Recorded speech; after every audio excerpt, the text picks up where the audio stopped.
தமிழகத்தில் மதுவிலக்கை அமல்படுத்த வேண்டும், கைது செய்யப்பட்ட பச்சையப்பன் கல்லூரி மாணவர்களை விடுதலை செய்ய வேண்டும் உள்ளிட்ட கோரிக்கைகளை வலியுறுத்தி புதுக்கல்லூரி மாணவர்கள் சாலை மறியலில் ஈடுபட முயன்றனர். மாணவர்கள் வெளியே வராமல் இருக்க கல்லூரி நுழைவு வாயில் பூட்டப்பட்டது. கல்லூரிக்கு வெளியே ஏராளமான போலீசார் குவிக்கப்பட்டனர். இதையடுத்து மாணவர்கள் உள்ளிருப்பு போராட்டத்தில் ஈடுபட்டனர். அந்த காட்சிகளை இப்போது பார்ப்போம். சென்னை புதுக்கல்லூரி மாணவர்கள் தமிழகத்தில் மது விலக்கை கொண்டு வர வேண்டும், அதேபோல கைது செய்யப்பட்ட பச்சையப்பன் கல்லூரி மாணவர்களை விடுதலை செய்ய வேண்டும் என்ற கோரிக்கையை வலியுறுத்தி அவர்கள் சாலை மறியலில் ஈடுபட முயன்றனர். அவர்கள் சற்று முன்பாக கிட்டத்தட்ட 200 மாணவர்கள் புதுக்கல்லூரி மாணவர்கள் சாலை மறியலில் ஈடுபடுவதற்காக அவர்கள் முயற்சித்தனர். ஆனால் அவர்கள் தடுத்து நிறுத்தப்பட்டு, அதாவது அவர்களது கல்லூரியின் நுழைவாயிலானது அடைக்கப்பட்டது. எனவே மாணவர்கள் உள்ளிருந்தவாறே போராட்டத்தில் ஈடுபட்டனர். மாணவர்களது கோரிக்கையாக இருப்பது மது ஒழிப்பை கொண்டு வர வேண்டும், தமிழகத்தில் மது விலக்கை கொண்டு வர வேண்டும், பச்சையப்பன் கல்லூரி மாணவர்களை விடுதலை செய்ய வேண்டும் என்ற கோரிக்கை வலியுறுத்தினர். அவ்வாறு தமிழகத்தில் மது விலக்கை கொண்டு வரவில்லை என்றால் நாங்கள் கோட்டையை நோக்கி பேரணி நடத்துவோம் என்று அவர்கள் கோரிக்கை வைத்திருக்கின்றனர்.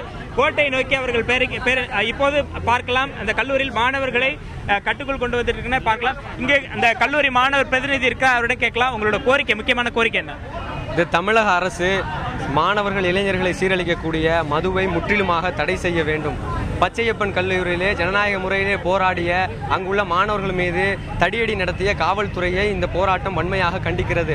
அண்டை மாநிலமான கேரளாவை முன்னுதாரணப்படுத்தி இந்த நாட்டிலே, தமிழ்நாட்டிலே குறைந்தபட்சம் முழுவதுமாக பள்ளி கல்லூரிகள், வழிபாட்டு தலங்கள், தேசிய நெடுஞ்சாலையில் இருக்கக்கூடிய டாஸ்மாக் கடைகளையாவது குறைந்தபட்சம் உடனடியாக இடங்களை மாற்ற வேண்டும். படிப்படியாக கேரளாவை பின்பற்றி பூரண மதுவிலக்கை வருகிற 2016 சட்டமன்ற தேர்தலுக்கு உள்ளாகவே பூரண மதுவிலக்கை கொண்டு வர வேண்டும் என்று எங்களுடைய போராட்ட குழுவின் சார்பாகவும் வேணும்னு நினைக்கிறீங்க. அதனால என்ன பாதிப்பு இருக்குன்னு நினைக்கிறீங்க? இன்றைக்கு மறைந்த ஐயா அப்துல் கலாம் அவர்கள் சொன்ன ஒரு வாக்குறுதி, இளைஞர் சமுதாயம் நினைத்தால் இந்த நாட்டை வல்லரசாக மாற்ற முடியும் என்று சொல்லி நம்மிடத்தை சென்றிருக்கிறார்.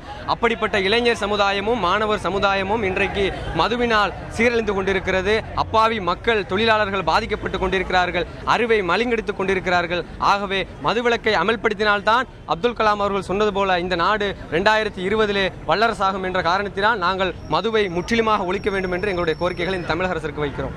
கல்லூரி மாணவர்களை மது எந்த அளவுக்கு பாதிக்குது என்று நினைக்கிறீங்க? கல்லூரி மாணவர்கள் முதல் கொண்டு இன்றைக்கு தமிழகத்தில் நீங்கள் எடுத்துக்கொண்டால் குறிப்பாக பள்ளிகள், கல்லூரிகளுக்கு மிக மிக அருகிலே, இந்த இடத்தில் கூட பக்கத்திலே புதுக்கல்லூரிக்கு அருகில் ஒரு டாஸ்மாக் செயல்பட்டு கொண்டிருக்கிறது. இப்படி செயல்படும் போது இன்றைக்கு மாணவர்கள் மத்தியில் எந்த மாதிரியான ஒரு நிலை வந்துவிட்டது என்று சொன்னால், மது என்பது ஒரு சாதாரண ஒரு ட்ரிங்க்ஸ், ஒரு குளிர்பானம் போல இன்றைக்கு நினைத்து பருகக்கூடிய ஒரு சூழ்நிலை இன்றைக்கு மாணவர் சமுதாயத்தில் நிலவி கொண்டிருக்கிறது. அதை மாற்றுவதற்காகவும் பரப்புரை மூலமும் இன்றைக்கு மாணவர்களிடத்தில் நாங்கள் ஒரு தெளிவை ஏற்படுத்தி கொண்டிருக்கின்றோம். இந்த பள்ளி கல்லூரிகள் பக்கத்தில் இருக்கிற மதுக்கடைகள் அகற்றணுங்கிற கோரிக்கை உங்களோட கோரிக்கையில் இருக்கா? சார், மக்களை காப்பாற்றுற காவல்துறை இப்போ ஒயின் ஷாப்புக்கு பாதுகாப்பு தராங்க சார். என்ன சார் இது நியாயம்?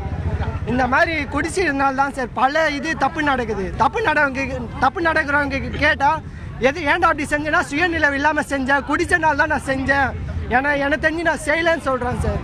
இதுக்கு எல்லாம் மூல காரணம் குடி தான் சார். குடி அடங்குற வரைக்கும் நாங்கள் அடங்க மாட்டோம் சார். சார், மதுபான கடைகளுக்கு பாதுகாப்பு கொடுக்குறவங்க மாணவர்களுக்கு பாதுகாப்பு கொடுத்தே ஆகணும் சார். மாணவர்கள் கடுமையான போராட்டத்தில் ஈடுபட்டிருக்கிறார்கள். அதாவது தமிழகம் முழுவதுமே பல்வேறு அமைப்புகள், மாணவர்கள் போராட்டத்தில் ஈடுபட்டிருக்கிறார்கள். அதாவது மது விலக்கை கொண்டு வர வேண்டும் என்று. இந்த நிலையில் சென்னை புதுக்கல்லூரி மாணவர்கள் கிட்டத்தட்ட 200 பேர் சாலை மறியலில் ஈடுபட முயன்றார்கள். அவர்கள் மது விலக்கை தமிழகத்தில் அமல்படுத்த வேண்டும், பள்ளி, கல்லூரி, கோவில்கள் அருகில் இருக்கின்ற மதுபான கடைகளை உடனடியாக அகற்ற வேண்டும் என்ற கோரிக்கையை அவர்கள் வலியுறுத்தியிருக்கின்றனர். தமிழகத்தில் பூரண மதுவிலக்கை வலியுறுத்தியும் கைது செய்து சிறையில் அடைக்கப்பட்ட பச்சையப்பன் கல்லூரி மாணவர்களை விடுதலை செய்ய கோரியும் புதுக்கல்லூரி மாணவர்கள் உள்ளிருப்பு போராட்டத்தில் ஈடுபட்டுள்ளதாக செய்தியாளர் தங்கமணி தெரிவித்தார்.